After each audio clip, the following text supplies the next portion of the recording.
હવે આગળ વાત કરીએ તો મહેસાણા કલેક્ટર કચેરી ખાતે લોહિયાર આવેદનપત્ર પાઠવ્યું।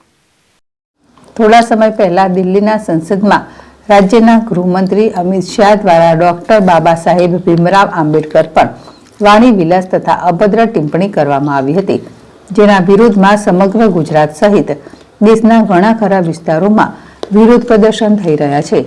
આજરોજ મહેસાણા ખાતે ફુવારા સર્કલ આગળ બાબા સાહેબ આંબેડકરના પ્રતિમાને ફુલહાર કરી ભવ્ય રેલીનું આયોજન કરવામાં આવ્યું હતું, જે અંતર્ગત સમસ્ત મહેસાણાના બંધારણ પ્રેમી જનતા દ્વારા ફુવારા સર્કલથી તોરણવારી માતા ચોક, ત્યારબાદ ગાંધી શોપિંગ સેન્ટરના માર્ગ થઈને કલેક્ટર કચેરી ખાતે 500થી વધુ બંધારણ પ્રેમી જનતા આવી પહોંચી હતી।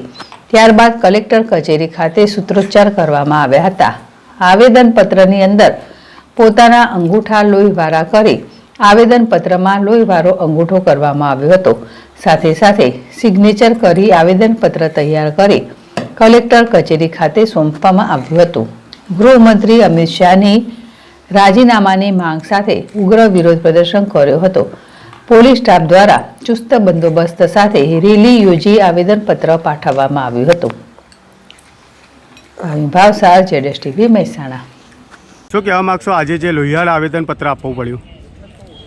17 ડિસેમ્બર 2024ના રોજ ગુજરાતના એક સમયના તળી પર રહી ચૂકેલા અમિત શાહે બાબા સાહેબનું રાજ્યસભામાં જે અપમાન કર્યું, એ અપમાનના વિરોધમાં આજે મહેસાણા તાલુકા દલિત સમાજે મહેસાણા કલેક્ટરશ્રીને લોહીના અંગૂઠા સાથેનું આવેદનપત્ર આપ્યું છે।